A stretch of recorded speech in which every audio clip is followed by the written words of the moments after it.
Democracia supone participación, porque de alguna manera también supone que la ciudadanía se hace parte del ejercicio del gobierno, que se hace parte de la resolución de los conflictos, de los problemas, en fin, que enfrenta la sociedad.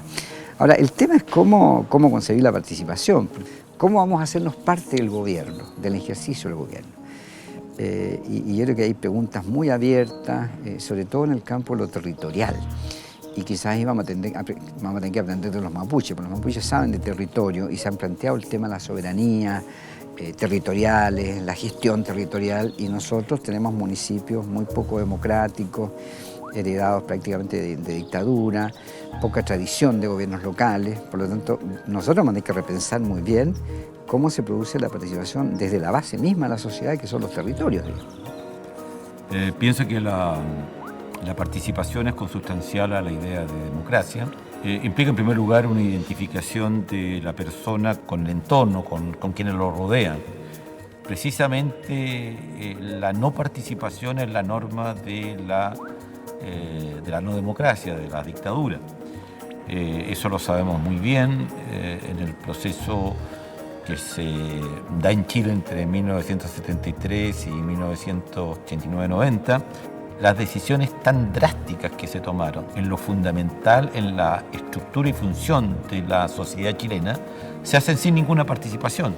La legitimidad depende en gran medida de la participación y las capacidades de deliberación que ha expresado un pueblo.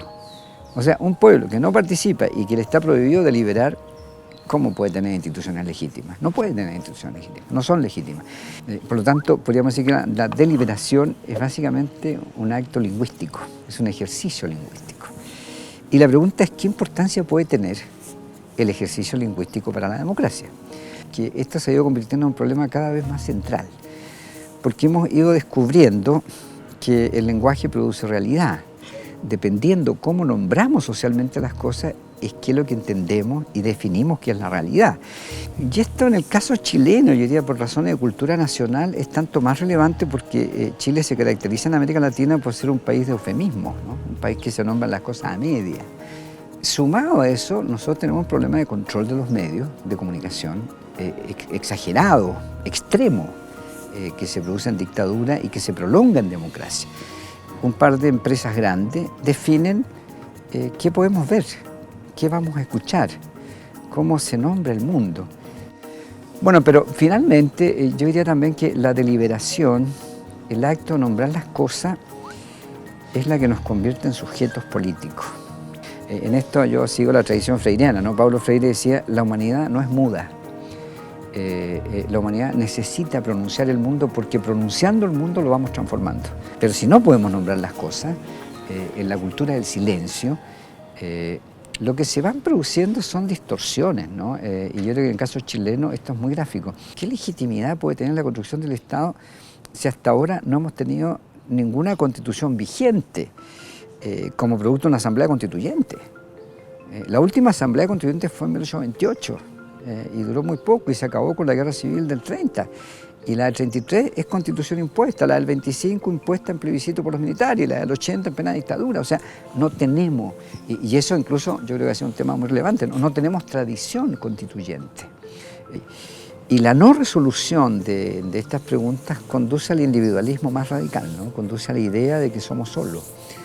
Yo creo que hay unas pocas sociedades en el mundo, en la historia de la humanidad, que ha hecho del egoísmo una virtud, en que dice yo soy una persona responsable, yo tengo que cuidarme de mí y de mi familia, nadie me va a ayudar, y eso evidentemente hace imposible la participación, porque si yo estoy preocupado nada más que de mí, ¿dónde voy a participar y para qué y con qué objetivo y qué me importa si el otro es problema de él también los problemas, yo tengo que preocuparme de mí. Eso de Hoffman, gran historiador inglés, también dijo, no, el individualismo asocial no sostiene nada, no hay destino. La vida en sociedad supone otro, supone convivir con otro, por lo tanto ejercicio de derechos junto con los otros. Bueno, eso en lógicas neoliberales se fue perdiendo, ¿no? La universidad se separa de la sociedad, tiene pocas respuestas sobre la vida social, y eso en países como los nuestros es mortal, digamos. Es decir, que los lugares de reflexión, de pensamiento, desarrollo tecnológico, etcétera, no vivan un poco de espalda a la sociedad. Entonces, ¿qué quiero decir con esto? Que nuestras formas de ciudadanía han seguido cánones institucionales, no siempre muy legítimos, pero sobre todo cánones sociales y culturales, que esos son muy importantes de trabajar, digamos, ¿no? En el caso de los movimientos obreros, por ejemplo, sindicales, ahí hay una tradición muy fuerte.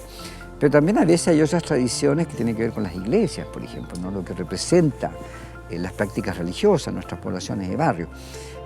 Después con la asociación vecinal y las tradiciones comunitarias que se dan en los barrios, también eso es muy relevante. Uno tiene que tener también ayuda, creo, al sentido de participación, la heterogeneidad, porque implica de que uno está participando con gente que tiene distintos orígenes socioeconómicos, ideas políticas, religiosas, etnias, etc. Y eso hace entonces que uno construye, decir, bueno, a pesar de estas diferencias, o quizás gracias a estas diferencias, que podemos constituir este ambiente, esta comunidad, esa es la palabra, esta comunidad.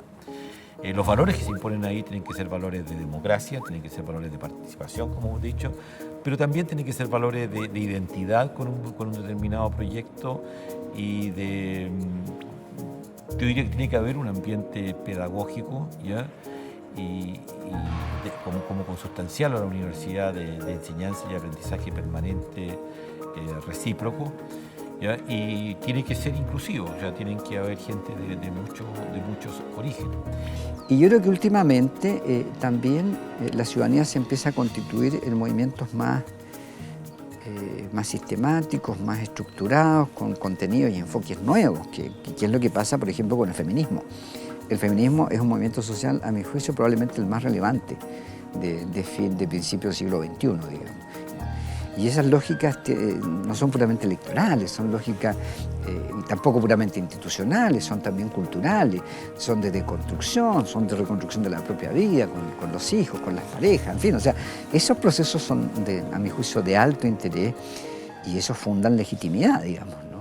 Uno de los valores más importantes es precisamente la idea de ciudadanía y la idea de pertenencia a una república, ¿ya? Dentro del sistema de educación pública, ser ciudadano, ser parte de una sociedad responsablemente es clave.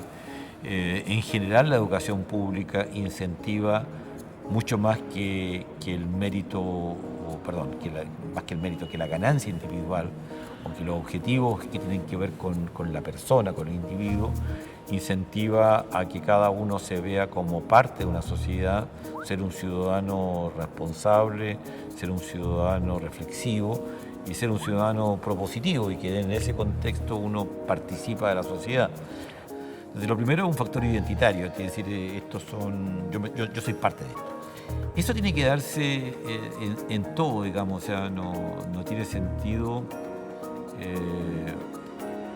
que a uno lo convoquen a votar para presidente cada un determinado número de años y uno no tenga nada que decir sobre su barrio, sobre su consultorio, sobre su escuela. O sea, tiene que haber una cultura de participación, que haya atención a que la gente, que ausculte literalmente lo que la gente está pensando y haciendo. Deberíamos tender a lo que se denomina la poliarquía, es decir, ejercer el derecho a voto en distintos lugares. Si votamos en el colegio, si votamos en la iglesia, si votamos en el municipio, si votamos, en fin, mientras más lugares votemos, probablemente la sociedad sea más democrática. Es interesante, a pesar de que la metáfora sea el voto, pero en el fondo, mientras participemos en más lugares, la democracia es más consistente y la propia experiencia democrática se hace más poderosa, digamos.